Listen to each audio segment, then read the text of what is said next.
साध्या आणि सोप्या पद्धतीने आज आपण बनवूया हैदराबादी पनीरची रेसिपी। खायला एकदम टेस्टी आणि चविष्ट लागते। चला बघूया कसं बनवायचा। सर्वात पहिले तर इथे मी 200 ग्राम पनीर घेतलेला आहे, त्याला आपण मॅरिनेट करून घेऊया। मॅरिनेशनसाठी मीठ घातलेलं आहे, हळद घातलेली आहे आणि लाल तिखट घातलेलं आहे। त्यानंतर थोडीशी काळी मिरी पावडरसुद्धा घातलेली आहे। सर्व मी इथे पाव चमचे घातलेले आहेत आणि 1/4 टीस्पून जिरा पावडर घातलेली आहे। सगळं आपल्याला एकत्र मिक्स करून घ्यायचं आहे। तुम्ही हवं तर यामध्ये 1/4 टीस्पून एवढी आलं लसूणची पेस्ट घातली तरीसुद्धा चालेल। व्यवस्थित मिक्स करून घ्यायचं आहे आणि जोपर्यंत आपण भाजी बनवतोय तोपर्यंत आपल्याला याला मॅरिनेट करून घ्यायचं आहे। तर एका पॅनमध्ये मी 2 छोटे चमचे तेल घातलेलं आहे। आता आपण इथे ग्रेव्हीची तयारी करायला घेऊया।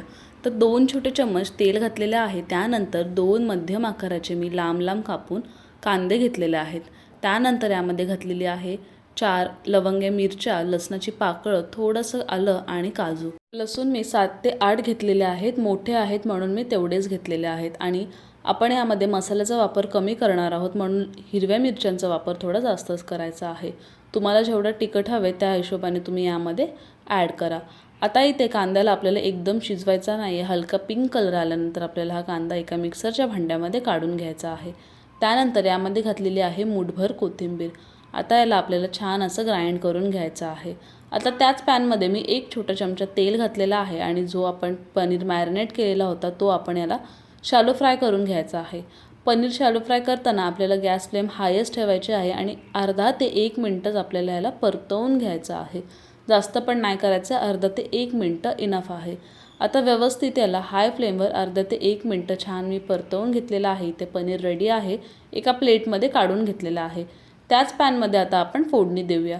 तर त्याच पॅनमध्ये मी इथे 2 छोटे चमचे तेल घातलेलं आहे। तेल छान गरम झाल्यानंतर आपण यामध्ये घालूया खडे मसाले। खडे मसाले तेजपत्ता, मोठी वेलची, थोडासा दालचिनीचा तुकडा असेल तर काळी मिरी घातली तरीसुद्धा चालेल, पण आपण काळी मिरीची पावडरचा वापर करतोय। तर इथे असं परतवून घ्यायचं आहे। त्यानंतर आपण जी पेस्ट बनवलेली होती ती पेस्ट आपण यामध्ये घालून घेऊया।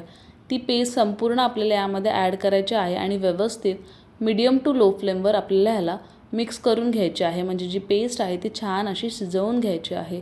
त्याच भांड्यामध्ये मी पाणी घातलेलं आहे आणि आता ही मी पेस्ट 1 ते 2 मिनिटं चांगली परतवून घेते। तर इथे पेस्ट छान परतली गेलेली आहे। आता आपण यामध्ये घालूया मसाले। पूर्ण मी पाणी ड्राय केलेलं आहे।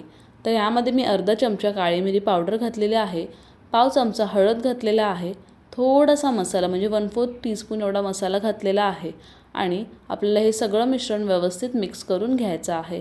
सगळे मसाले व्यवस्थित ग्रेव्हीला लागले पाहिजे अशा पद्धतीने मिक्स करायचं आहे। त्यानंतर गॅस फ्लेम बंद केलेला आहे। ही ग्रेव्ही हलकी थंड होऊन दिलेली आहे। आता आपण यामध्ये घालूया दही। दही फाटायची शक्यता असतो म्हणून मी ग्रेव्ही थोडीशी थंड करूनच दही ॲड करते। दही घातल्यानंतर पुन्हा एकदा पूर्ण मिक्स झाल्यानंतरच आपल्याला गॅस फ्लेम ऑन करायचा आहे। पूर्ण मी दही आणि ग्रेव्ही मिक्स करून घेते, त्यानंतरच आपल्याला गॅस फ्लेम ऑन करायचा आहे। एक गोष्ट लक्षात ठेवा, दही आपली आंबट नसली पाहिजे। दही आंबट असेल तर पूर्ण ग्रेव्ही आपली आंबट होते, म्हणून दही टाकताना आधी दही टेस्ट करा, जर आंबट असेल तर नका ॲड करू। आता थोडंसं पाणी ॲड करून जेवढं तुम्हाला ग्रेव्ही घट्ट पातळ पाहिजे तसं तुम्ही यामध्ये पाणी ॲड करा। आता ह्या ग्रेव्ही शक्यतो घट्टच असतात म्हणून मी थोडंसंच पाणी ॲड केलेलं आहे। जो पनीर आपण मॅरिनेट केलेला होता तो मी यामध्ये घातलेला आहे। आता थोडीशी कोथिंबीर घातलेली आहे, त्यानंतर मी कसुरी मेथी घातलेली आहे आणि चवीनुसार मीठ घातलेलं आहे। मीठ मी सगळ्यात लास्टला घातलेलं आहे, आधी नव्हतं घातलेलं। आता कसुरी मेथी ॲड केलेली आहे। सगळं ॲड केल्यानंतर व्यवस्थित मिक्स करून घ्यायचं आहे। आता इथे मी फ्रेश क्रीमसुद्धा घातलेली आहे। इथे मी ही दुधावरची साय वापरलेली आहे, तुम्ही फ्रेश क्रीम असेल तर ती यूज करा। व्यवस्थित मिक्स करून घ्यायचं आहे आणि इथे आपली हैदराबादी पनीरची भाजी रेडी आहे। एकदा तरी नक्कीच ट्राय करा। जर तुम्हाला ही व्हिडिओ आवडली असेल तर लाईक करा, चॅनलला सबस्क्राईब करा। तर भेटूया पुढच्या नवीन व्हिडिओमध्ये। बाय।